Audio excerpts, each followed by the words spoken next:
¿Cómo están? Bienvenidos a Última Mirada. En el análisis internacional con Raúl Sor vamos a tener ya, a pesar de que todavía faltan detallitos para que el resultado se dé, fue aceptado por parte del candidato perdedor que el nuevo presidente iba a ser el representante de la centroderecha uruguaya, el candidato Lacalle, y que se ganó por estrechísimo margen, a pesar de que las encuestas al principio decían que había una diferencia bastante grande en favor de la oposición hasta ahora, cuando eso se dio de una manera totalmente distinta y hubo que contar los votos, pero el hecho es que se reconoció que el candidato Lacalle es y va a ser el próximo presidente de Uruguay. Vamos a conversar con Raúl Sor sobre eso.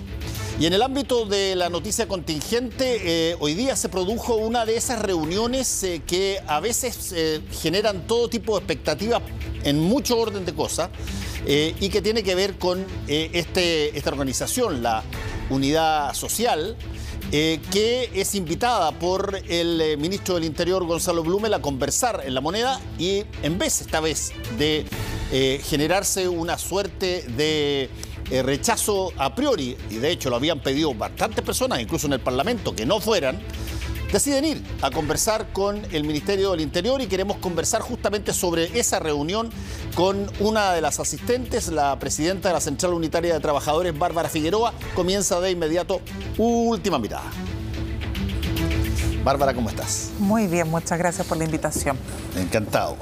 Déjame decir una cosa que yo sé que son situaciones total y absolutamente distintas, la forma como te voy a plantear esta pregunta, pero que desde el punto de vista de la formalidad tiene una suerte de resabio parecido. ¿Tú te acuerdas cuando hubo esas mesas de diálogo en un momento dado entre los comandantes en jefe y los abogados de derechos humanos? Toda la gracia de esa reunión se basaba en que los abogados de derechos humanos estuvieran dispuestos a ir, porque esa era la garantía que la situación podía terminar en algo fructuoso, digamos. Ellos eran los que habían hecho y dado toda la pelea por sus víctimas, por su cliente, por sus víctimas, en fin. Y ellos fueron a esa. Y bueno, se generó una serie de otras cosas que podemos concluir después. Aquí yo sentí en un momento dado que pasaba una cosa relativamente similar. Se invita a la mesa de unidad social, que son los que están en la calle, los que han convocado un montón de marchas, los que tienen presentado una serie de cosas, y todo podría haber terminado en nada si dicen que no, y quizás nadie se hubiese sorprendido, porque quizás hubiesen considerado que lo estaban llamando a negociar o cosas así, pero ustedes van. Y por lo tanto se produce la reunión y eso genera una suerte de expectativa durante un rato, a ver qué puede salir de eso. Y por eso te quiero preguntar, a ver, ¿qué puede salir de eso? Bueno, yo creo que claro, es quizás un poco, visto así, es quizás un poco sorprendente y llamativo esta reunión que se suscitó el día de hoy día. Si uno mira un poquito cómo ha ido siendo este proceso, el día 5 de noviembre, como bloque sindical, que es el que representamos, nosotros somos una parte de Unidad Social, no somos toda la mesa de Unidad Social, y eso yo creo que es muy importante dejarlo claro, sí, porque una de las solicitudes que le hemos hecho al ministro del Interior es que efectivamente converse con todos los actores que deseen conversar, también siendo muy respetuoso de quienes han dicho que no quieren dialogar con la autoridad. Pero en el caso del bloque sindical, nosotros el día 5 de noviembre presentamos una carta e hicimos llegar al presidente de la República el pliego de los trabajadores. Eso fue tras las reuniones que ya habíamos suscrito, no solamente con la coordinadora No Más FP, con quienes damos vida de alguna manera a Unidad Social, sino que también con la Unión Portuaria, organizaciones de mineros en ese minuto, y bueno, la NEF, Colegio de Profesores, entre otros. Cuando presentamos esa carta el 5 de noviembre, lo que solicitábamos era que el presidente respondiera. Simplemente eso, no pedíamos reunión, nada, simplemente decíamos, mire, presidente, acá hay una serie de demandas concretas para que se puedan abordar y usted pueda responder y no quede esta sensación de que estamos haciendo un debate sobre un movimiento que no tiene claridad de nada, que no tiene posición o que no tiene demanda.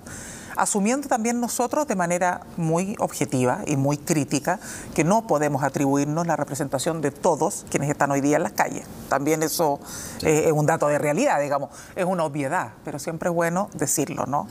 Entonces nosotros nos hacíamos cargo de lo que nos compete, que era este debate sindical. Y claro, luego de eso vienen más movilizaciones y el 14 de noviembre volvimos a presentar una carta. Presidente, nosotros el día 5 de noviembre le dejamos una carta, hasta el día de hoy no tenemos respuesta. Y luego de eso comienza a haber llamadas, algunos personeros de gobierno se comunican con algunos dirigentes de la mesa del bloque sindical de Unidad Social y se abre esta posibilidad y se nos dice, mire, estamos disponibles al diálogo. Y lo que abordamos en el bloque sindical como criterio fue, mire, nosotros presentamos un pliego y si va a haber respuesta a ese pliego, nosotros queremos escuchar esa respuesta por parte de la autoridad.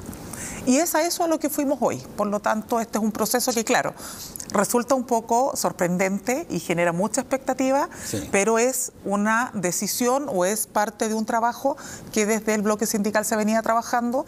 De hecho, esto fue debatido en 2 asambleas de Unidad Social. Hay organizaciones que plantearon muy críticamente que no había que ir a dialogar con el gobierno y nosotros decidimos asistir pensando en esto. Si nosotros hicimos un emplazamiento, si nosotros pusimos un pliego sobre la mesa, tenemos que ir a escuchar a la autoridad si es que tiene o no tiene respuesta frente a esto. Por eso ha sido tan enfático en señalar distintos dirigentes, lo ha hecho Mario Aguilar, lo ha hecho Luis Mesina, que esto no es ir a negociar, era ir a escuchar una respuesta. ¿Hay o no hay respuesta? Y a partir de eso ver si es posible mantener un diálogo más a largo plazo. Contestemos las dos cosas. ¿Hubo o no hubo respuesta? Y segundo, ¿hay viabilidad para que este mínimo puente que se ha construido en lo que es una reunión tenga la posibilidad de alguna manera unir dos puntos que estaban total y absolutamente separados? Respecto del pliego, no hubo una respuesta integral. El pliego tiene 10 puntos, las primeras demandas son todas demandas más de corto plazo o de una agenda urgente, es el salario mínimo líquido de 500.000 pesos para trabajadores públicos y privados, es la negociación ramal, es la pensión mínima equivalente a este salario mínimo, es el acceso a vivienda, educación y salud, pero también es la demanda por una nueva constitución vía asamblea constituyente. Entonces, lo que nosotros hicimos ahora en este diálogo con el Ejecutivo fue decirle, mire, porque el Ejecutivo ¿qué nos dice? Nos dice, mire, nosotros vemos que hay 3 temas que son prioritarios en la agenda, ¿no? Uno es salario, pensiones y salud. Dice, mire, estas son como 3 grandes demandas de una agenda urgente. Y uno de los puntos que tomó gran parte de la reunión fue decirle, sí, pero esto tiene que ser con un telón de fondo o un gran paraguas, que es el tema de derechos humanos. Reconocimiento claro, no solamente de la violación a los derechos humanos que se han cometido, sino que también verdad, justicia y reparación. Es decir, esa materia como un tema fundamental. Y a eso además se agrega un punto que para nosotros hoy día es muy sensible dado lo que se está suscitando, que es también el tema de la protección del empleo. Es un tema importante. ¿Quiénes eran, Bárbara, los interlocutores que tenían hoy día? Quienes estaban por la contraparte. Sí. Estaba el ministro Blumel y estaba el subsecretario Uvilla. Ok. Y desde el punto de vista, por ejemplo, de lo que ustedes plantearon, las dos cosas macro, digamos, que es el petitorio que ustedes ya habían hecho y la situación de derechos humanos, vayamos a cada uno de ellos. Frente a la situación de derechos humanos, ¿qué respuesta hubo? Lo que el ministro planteó fue, mire, yo estoy disponible a recibir toda la información, ahí se le entregaron datos, de hecho se relató situaciones que no tienen que ver con lo vivido ahora durante los últimos 40 días, sino que incluso en el marco de la movilización del Colegio de Profesores, del paro, también hubo ahí violación de derechos humanos, hubo profesoras en Copiapó particularmente, que fue un caso público, sí, que se llevó al Congreso, que fueron también violentadas en sus derechos, que fueron desnudadas en una comisaría. Entonces, bueno, se pusieron esos antecedentes sobre la mesa y se le dijo al ministro, mire, esto hay que entenderlo en toda la gravedad que implica y no solo a partir de hechos puntuales dados en un momento determinado. Esto pareciera ser una conducta recurrente. Y lo segundo, que también ha sido probablemente de los hechos más violentos, los daños oculares, las lesiones, la mutilación y lo que ha ocurrido en estos últimos días, no solamente con Gustavo Gatica, sino que también con una trabajadora, Fabiola Campillay, que iba a su su turno y que recibe esta lacrimógena en la cara y que hoy día la tiene con el riesgo de perder la visión del segundo ojo y algunos órganos comprometidos además. Okay, entonces, en esa materia se fue muy enfático y lo que el ministro señaló fue principalmente la disposición a abordar el tema. Por eso digo que, claro, si bien hubo respuesta, fue una respuesta que a nuestro juicio, en la evaluación que hacíamos durante la tarde con los dirigentes que fuimos parte de la reunión, aún es muy superficial. Respecto del tiempo, estamos a 40 días de un estallido social de los más significativos de las últimas décadas en nuestro país, y muy superficial, dado que nosotros habíamos sido explícitos en señalar que esperábamos una respuesta más contundente sobre cada uno de los puntos planteados en la agenda. Ahora, sí, ¿qué podría uno decir? Es muy positivo que se abre la puerta a la interlocución con un actor que hasta ahora había sido negado en el debate, que es el mundo social. Y ese paso yo me imagino que no debe ser nada fácil para muchos en el gobierno. Me imagino que no debe ser un debate sin disputa interna. Muchos deben estar esperando que esto fracase. Muchos deben estar esperando que ojalá este diálogo no se hubiese producido. Sin embargo, se produce y eso de alguna manera a nosotros también nos permite tener un diálogo en otro pie con otras instituciones, como por ejemplo el propio Parlamento y los partidos, con quienes hemos tenido diálogo en otros minutos, con quienes tratamos de establecer ciertos criterios para una agenda común y que nos ha costado mucho, y probablemente fruto de eso es que para ellos era absolutamente innecesario tener ningún tipo de diálogo con el mundo social en el marco del debate del acuerdo que se firmó el 15 de noviembre en la madrugada, ¿no? Sí, tú dices de que se abrió esta oportunidad o esta posibilidad de diálogo, no quedó nada calendarizado a futuro. No quedó amarrado nada, pero sí nosotros fuimos muy taxativos en señalarle al gobierno que las próximas 48 horas son clave. O sea, nadie está obligado a lo imposible y yo creo que en eso estamos haciendo un gesto que debería ser, o esperamos nosotros que fuera valorado por parte de la autoridad. Fuimos muy enfáticos en señalar que necesitamos respuestas ahora, pero que si esas respuestas no están ahora, tampoco es que puedan estar ad eternum. Esto no se trata de una, y por eso hemos sido tan enfáticos en señalar que esto no es una negociación, ¿no? En el sentido más tradicional del concepto. Esto no se trata de ir y sentarse y que tú me digas, bueno, juntémonos en 2 semanas más, constituyamos una mesa, empecemos a ver, tráiganme un informe, hagamos diagnóstico. No estamos en ese tiempo. O sea, después de los 2, 3 primeros, 4, 5 días, una semana después del estallido social, cuando todo el mundo decía sentirse sorprendido sobre una situación que venía larvándose hace tiempo, yo puedo creer que a ti te dijeran, bueno, mire, veamos, conversemos, hagamos una mesa. Claro. Hoy día, después de 40 días, yo me imagino que tanto el gobierno como cualquiera de nosotros entiende la gravedad de la crisis social que estamos viviendo. Ok, eso es interesante porque tradicionalmente la manera de mirar este asunto se ha mostrado de alguna manera en situaciones donde no hay comunicación. Tú tienes a un presidente que insiste en un enemigo determinado, qué sé yo, acá allá, y tienes a un grupo que es tremendamente expandido, que no tiene líderes identificados en términos de la movilización, que no ha parado desde, como tú dices, hace 40 y tantos días, que se ha incluido un nivel de violencia enorme en términos de saqueos, de una serie de cosas que evidentemente, pienso yo, no forman parte de lo que se inició como discusión. Pero bueno, todo eso genera posiciones que no tienen punto de contacto. Y entonces, por el lado del Parlamento, bueno, ellos están siempre mandatados a parlamentar, para eso existen y por eso que se define esa palabra así.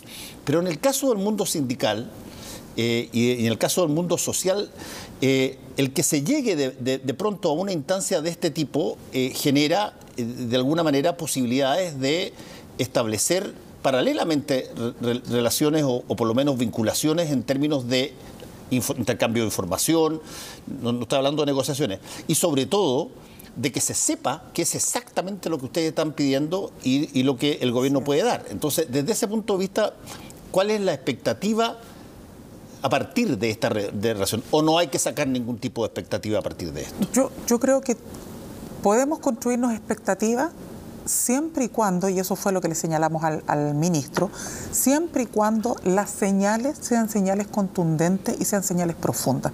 O sea, si Ambas contrapartes creemos que estamos frente a una crisis de magnitudes no vistas hasta ahora desde el retorno a la democracia en Chile. Si ambas partes coincidimos en que esto no se va a solucionar con la lógica tradicional de avanzar en la medida de lo posible, en los marcos de lo que nos permite el presupuesto. Y entendemos que aquí hay que hacer un esfuerzo muy superior a lo que hemos hecho en otros minutos para recuperar confianza. Si eso lo entendemos así, es posible avanzar. Si eso no lo entendemos así, entonces tenemos una dificultad, porque eso es lo que le tratábamos de señalar hoy día al ministro. O sea, el debate acá, cuando nosotros hicimos el pliego, y dentro de todas las demandas uno decía, bueno ya, pero ¿qué tiene que ver el debate del salario mínimo de 500.000 pesos con la necesidad de una nueva constitución vía asamblea constituyente? ¿Dónde se vinculan? Lo que nosotros le decíamos hoy día al ministro, porque también hablábamos del debate constituyente, y él nos decía, bueno, esa es una agenda que está en el Parlamento. Nosotros le decíamos, sí, ministro, pero cuidado, porque si usted quiere que este proceso sea efectivo, si usted no quiere que se le caiga el acuerdo, no basta con que usted diga, apoyemos el acuerdo. Esto también requiere pisos mínimos. La ciudadanía tiene que volver a confiar. Si la institucionalidad política se fractura con la sociedad y no tiene organismos intermedios, que somos en este caso las organizaciones sindicales, las juntas de vecinos y otros, porque se nos ha desplazado del debate, porque eso ha ocurrido en nuestro país, sí. Se nos ha desplazado del debate, entonces el abismo es inmediato. O sea, cuando esto no funciona acá arriba y no tengo nada intermedio que pueda interlocutar, me voy al piso. Y la única manera de recuperar esa confianza es que dé pasos muy sustantivos acá arriba. Hasta ahora nosotros leemos que esos pasos no se han dado. Por eso le dijimos al ministro, mire, ¿usted quiere que la gente vote? Nosotros queremos que la gente vaya a votar. Queremos incluso que el plebiscito de entrada para cualquier proceso sea o con voto obligatorio y no con voto voluntario. Pero creemos que eso no es suficiente. Aquí la gente tiene que sentirse convocada y para eso tiene que decir, mira, me están escuchando. Están entendiendo que yo con mi salario no puedo vivir.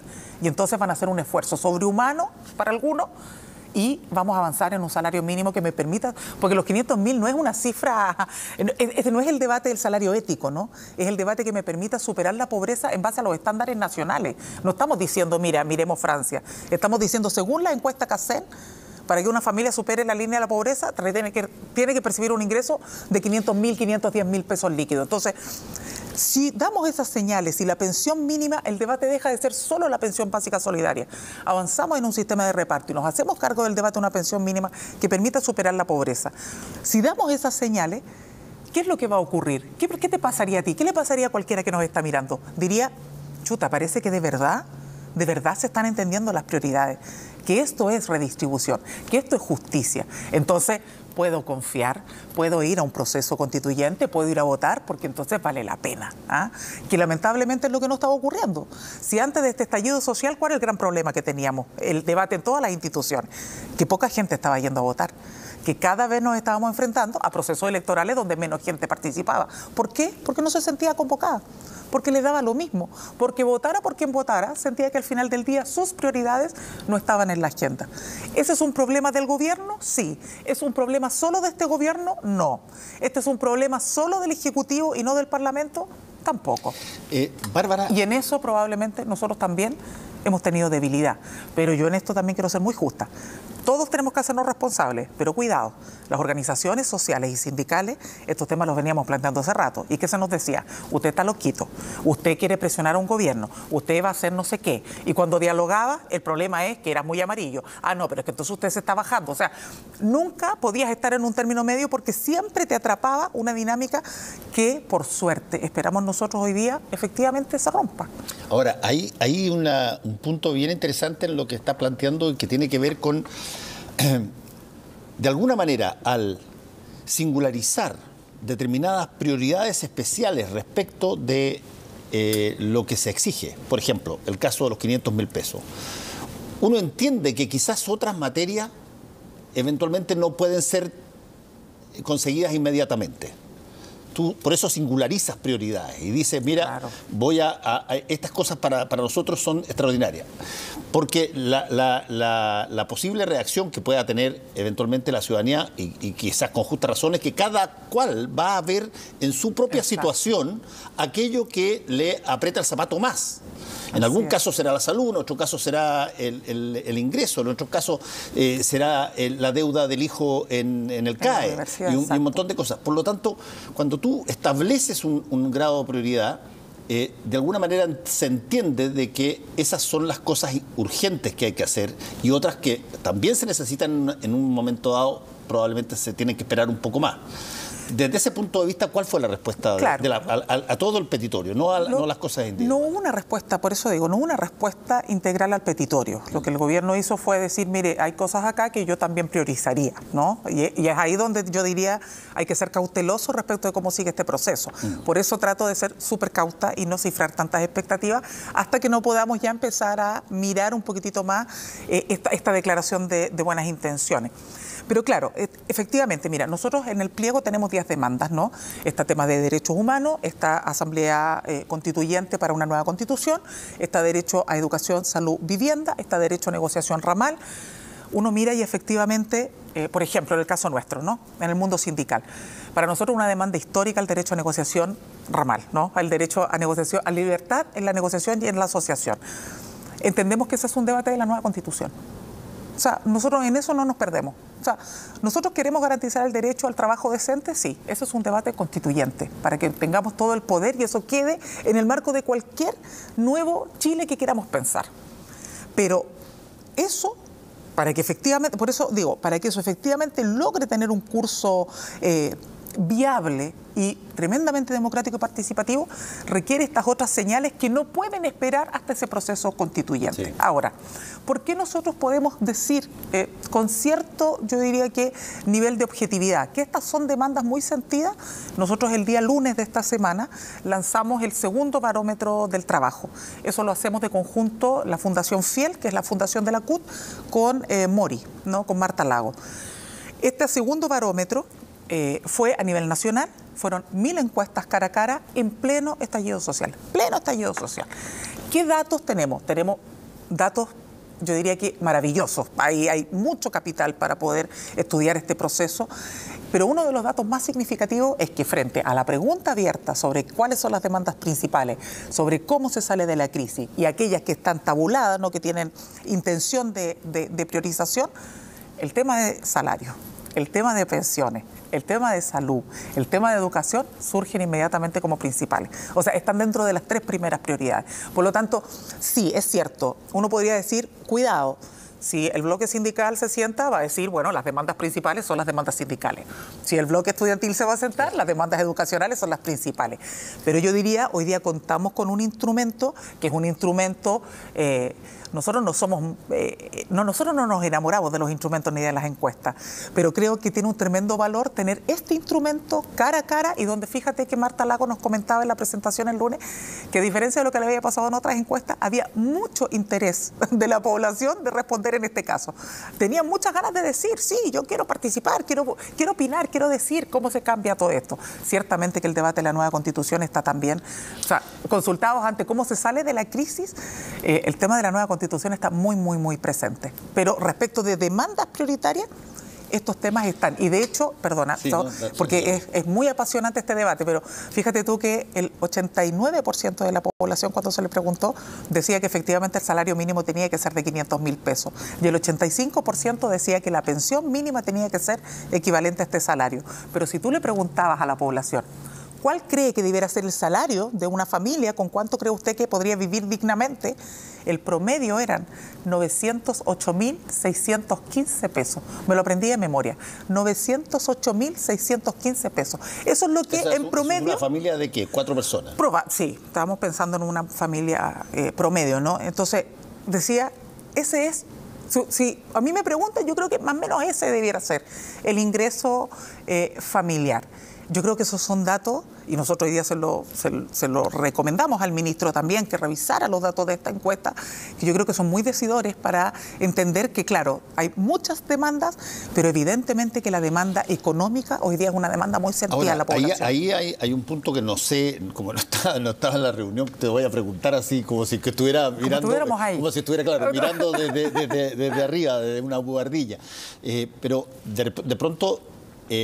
la respuesta que eventualmente podría tener el ministro del Interior es que bueno, tenemos una agenda social que estamos en este momento implementando. ¿Cuáles son las...? Y ahí hay una serie de materias que tienen que ver con eso, donde las diferencias probablemente están en los montos o están en los límites. Por lo tanto, ¿qué tanto se puede trabajar a partir de lo que el gobierno ha planteado y que de hecho hay incluso hasta un acuerdo preliminar en un montón de cosas que tiene que ver con incluso la oposición parlamentaria? Pero ¿qué tanto eso puede servir como un piso para poder ir un poco a lo que ustedes estaban planteando? Bueno, hoy día se lo dijimos así. Le dijimos, esto no es el piso de sus proyectos y el tope el pliego. Cuidado. ¿Por qué? Por ejemplo, en materia de ingreso mínimo, si bien el proyecto que se aprobó en la Cámara de Diputados ayer es distinto, ¿no? Tiene un monto mayor, desconocemos nosotros si la lógica del proyecto cambió o no.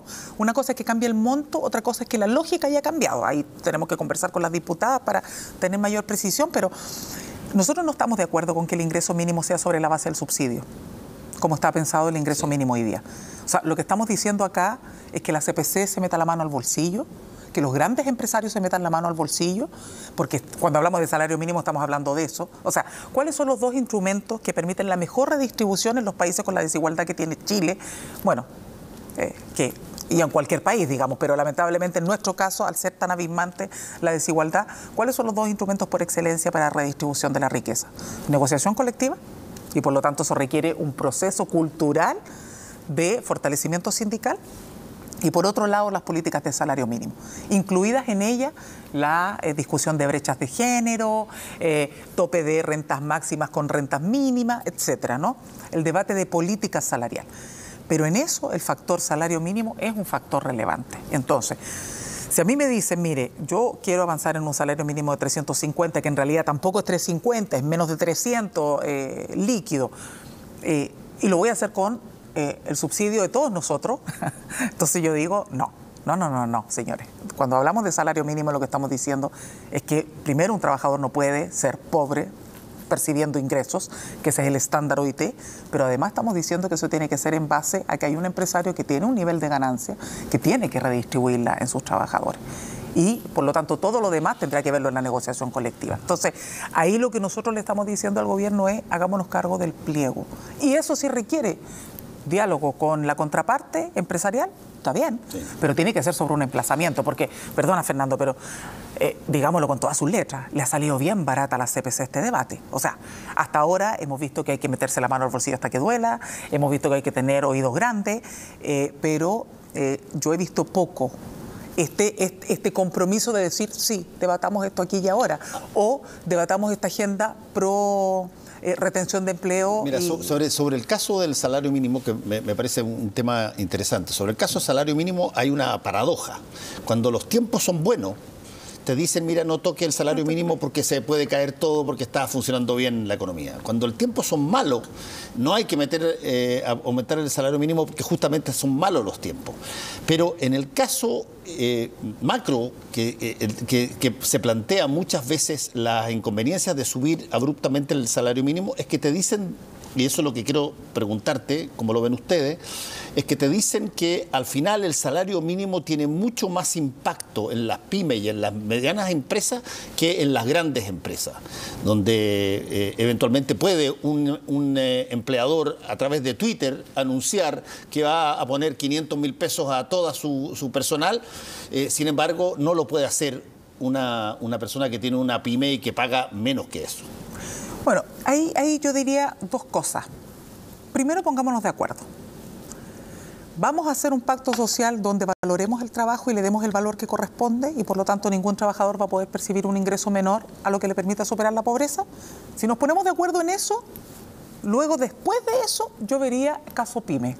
Porque la lógica con la que nosotros generalmente tenemos que discutir, o hemos discutido en Chile, y nos pasó para el debate de la reforma laboral cientos de veces, es que decimos, no, como las pymes no pueden, entonces nivelemos hacia abajo.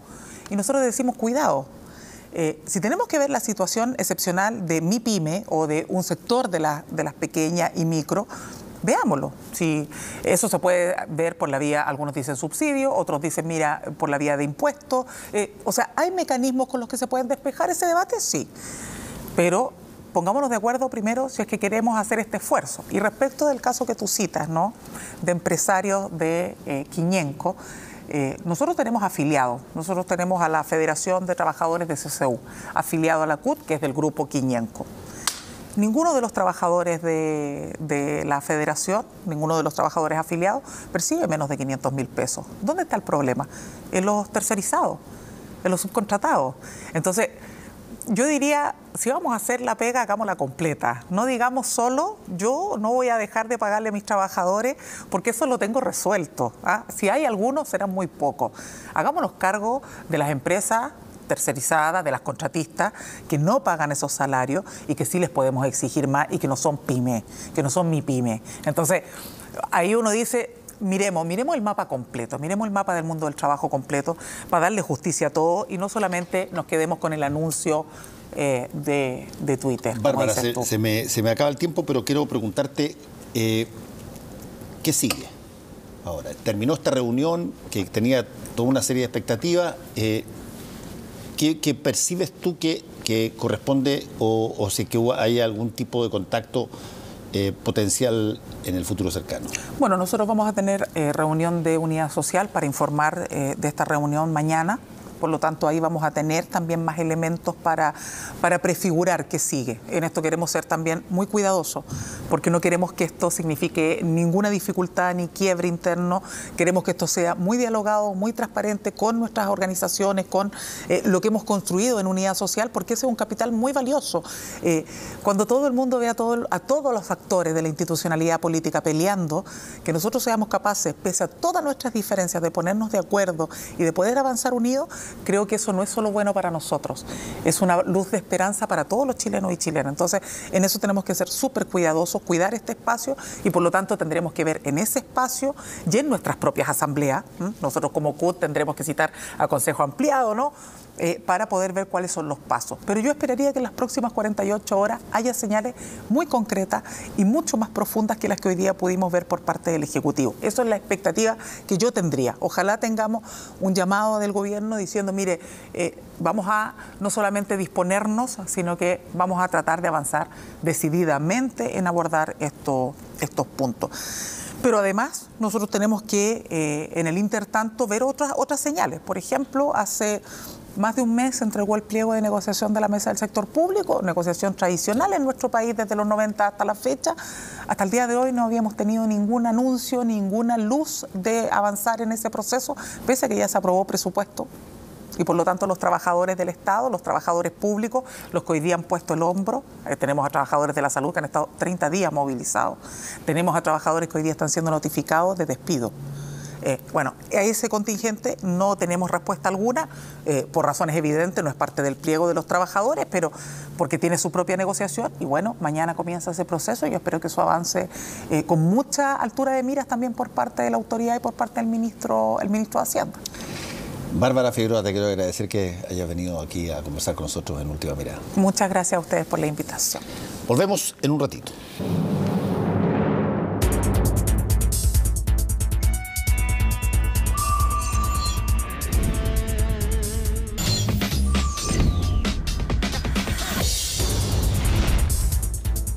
La calle Presidente. Así es. Bueno, tú le estás ofreciendo un eslogan. No, pero yo dije, imagínate que yo me imagino que el eslogan de él debe haber sido la voz de la calle o algo así, pero está casi como ridículo. Pero el hecho es que en un país como Uruguay, que tuvo una dictadura muy brutal y que después salió de ahí con una nueva democracia, que ha tenido una particularidad que me parece bien extraordinaria. Se ha estabilizado muchísimo Uruguay y los extremos, ni son muy extremos a la derecha ni son muy extremos a la izquierda, han podido convivir relativamente bien en todo esto, al punto que, mira tú, se produce casi un 50-50, digamos. Sí, sí. Un poquito más de un punto de diferencia entre Daniel Martínez, que era el candidato del Frente Amplio.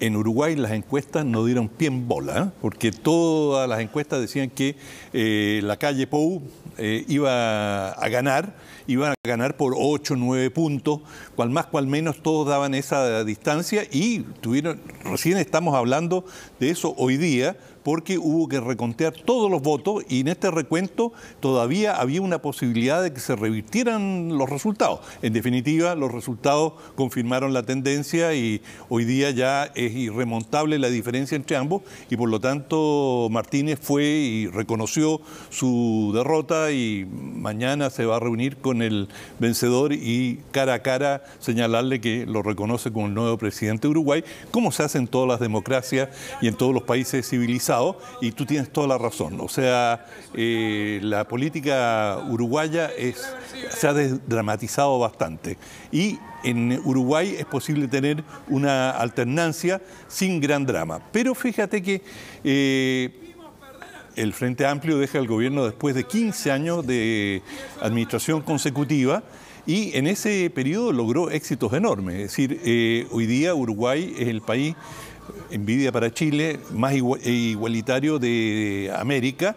Es un país donde han prácticamente reducido a cero la pobreza y todo esto se logró bajo los gobiernos del Frente Amplio, que fueron tremendamente exitosos, con muy buenas prestaciones sociales. En fin, Uruguay ha tenido una paz social envidiable, también la tuvo Chile hasta ahora, hasta el 18 de octubre, pero Uruguay nunca se puede decir qué va a pasar, pero en general se ve un país bastante armónico.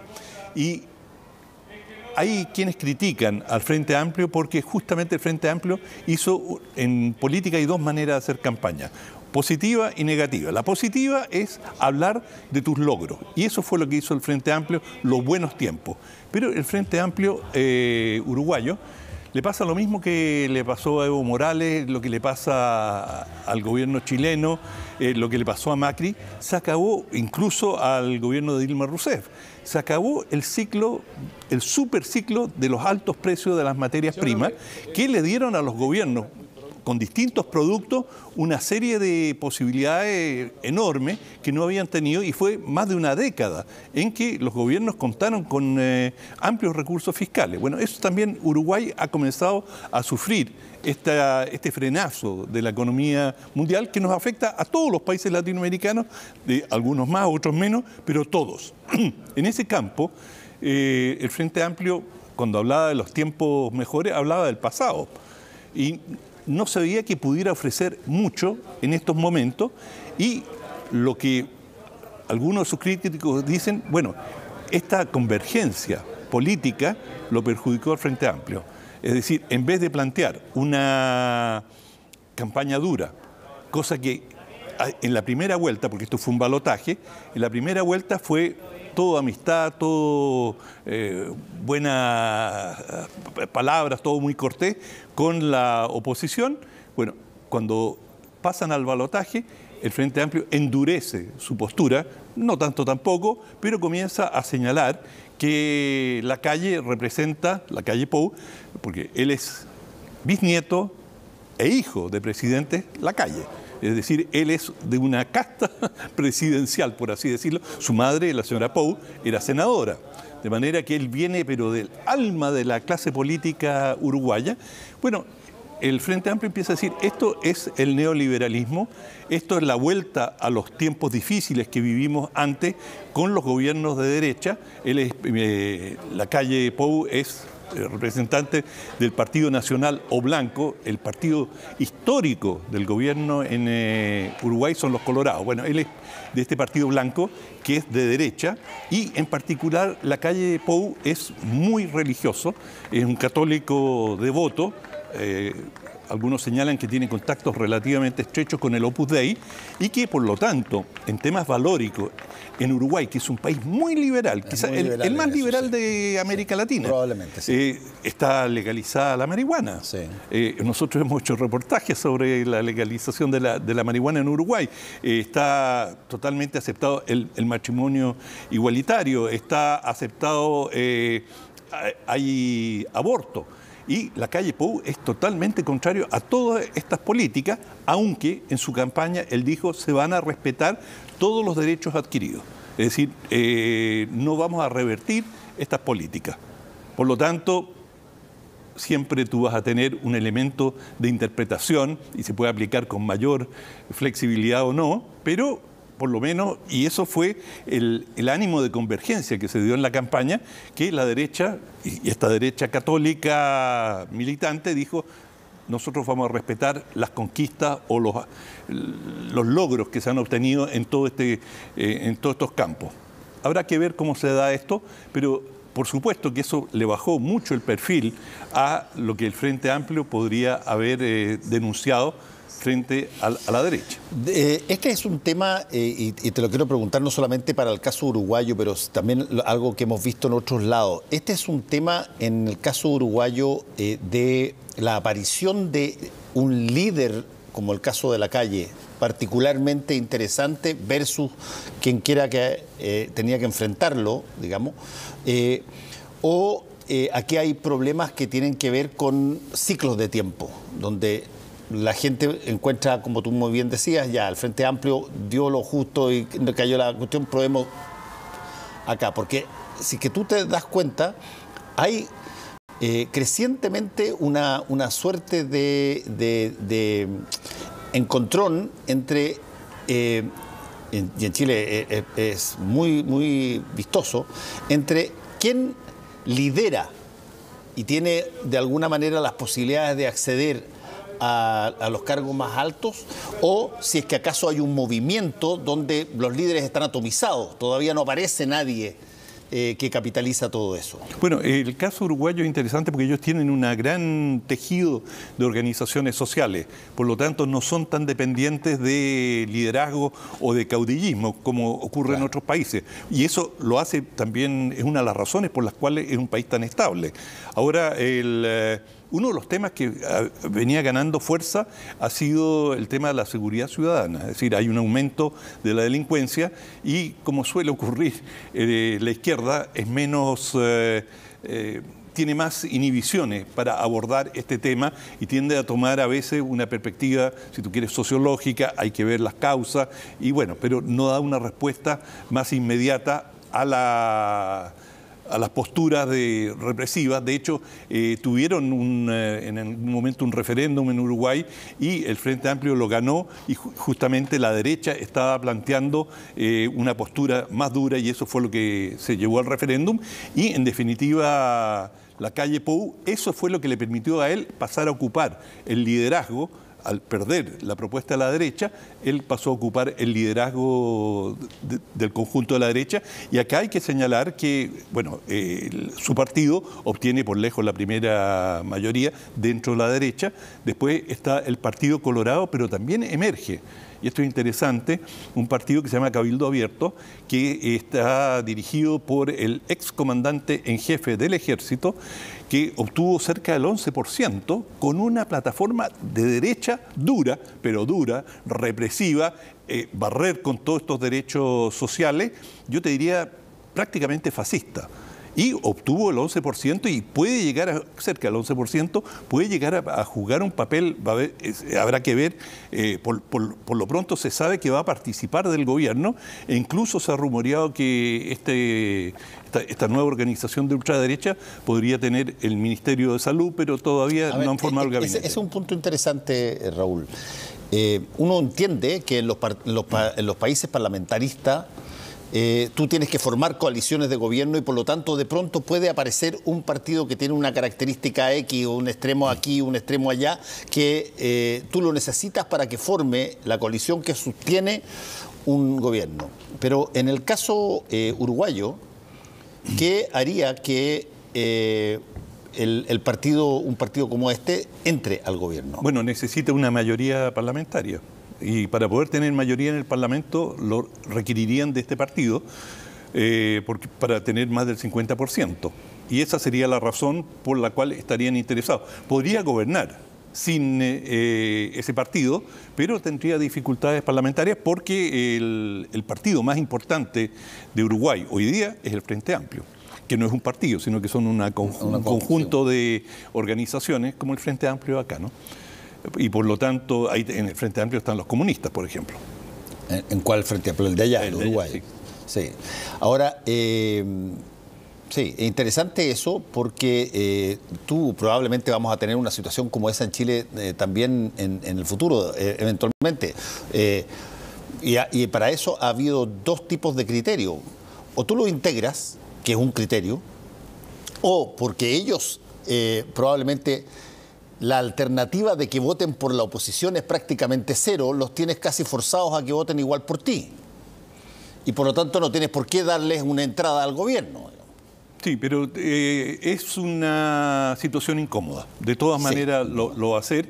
Y te digo, cuando digo extrema derecha, o sea, tienen rasgos fascistoides, directamente, y algunos de sus miembros han hecho declaraciones realmente cavernarias de amenaza a la gente del Frente Amplio. Es decir, son la herencia directa de la dictadura militar, que como tú señalas al comienzo fue una dictadura, bueno, como todas las del Cono Sur, muy dura. Practicaron mucho la tortura, hay detenidos desaparecidos, hubo asesinatos. Fue una dictadura violenta, y si uno lo mira en retrospectiva, mucho más violenta de lo que requería ser. Es decir, hubo una cierta gratuidad en muchos de los abusos que cometieron, que fueron abusos sistemáticos, es decir, no fueron excesos de aquí y allá, ¿no? Y bueno, dentro de este partido hay un comando que se ha puesto el apellido de un torturador que fue juzgado y antes de ser sometido a juicio se suicidó, y él ha pasado a ser un símbolo, digamos, de esta cultura militar. Y bueno, llamaron, como se denomina también aquí, al conjunto de la familia militar a votar y a apoyar a esta organización. Así que eso es un elemento preocupante dentro del espectro de relativa armonía y coincidencia.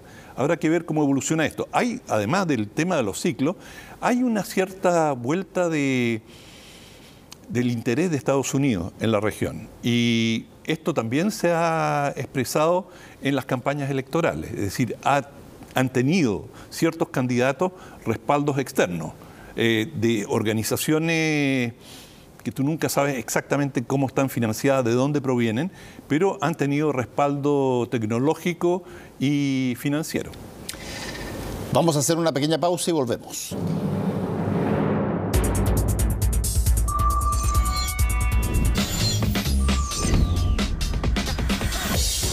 Día de libros de Raúl Sor. Sí. Y este libro es muy cercano. Sí, justamente. Oye, ahí lo tengo.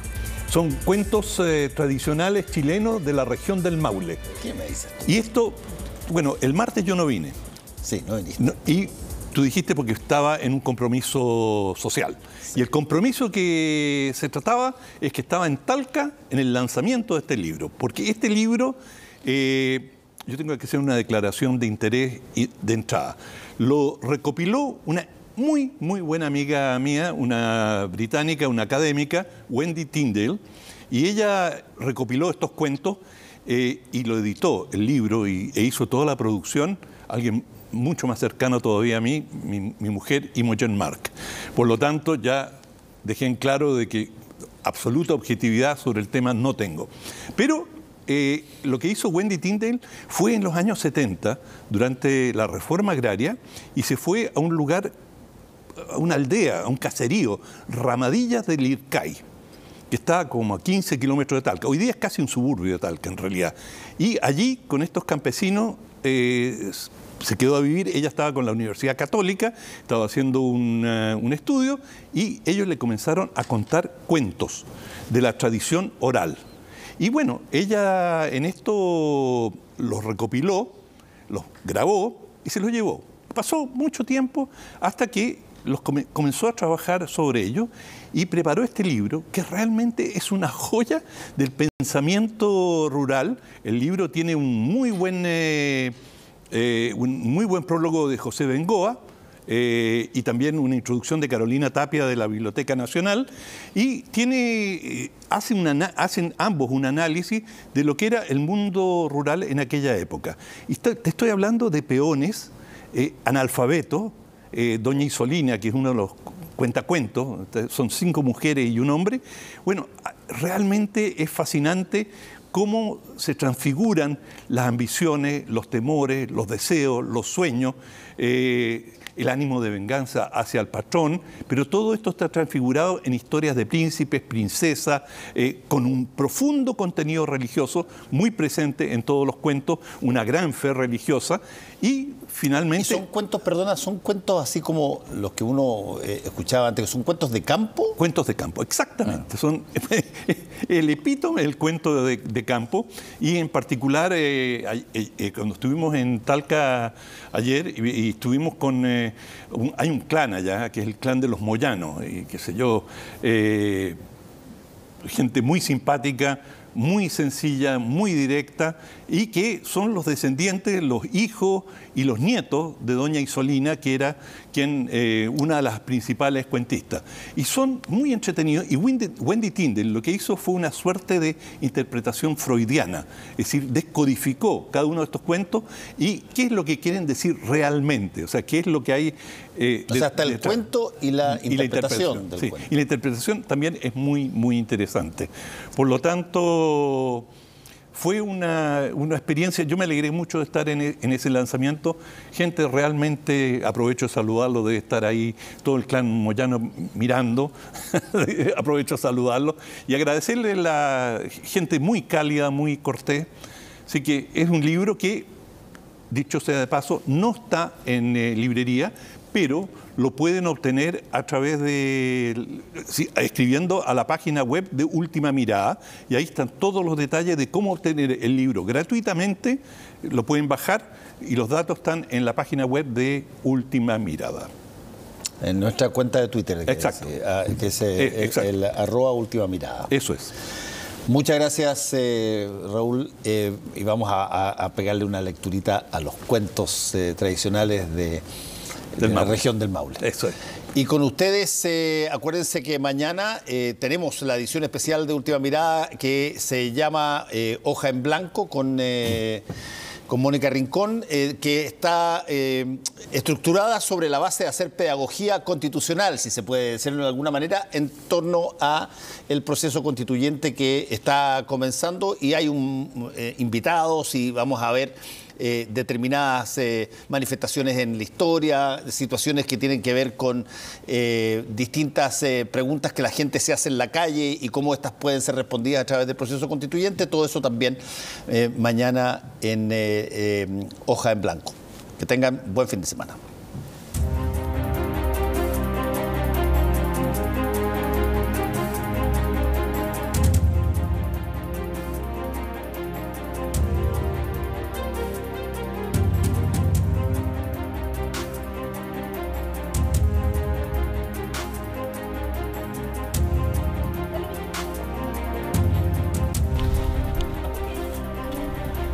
Yes, ma'am.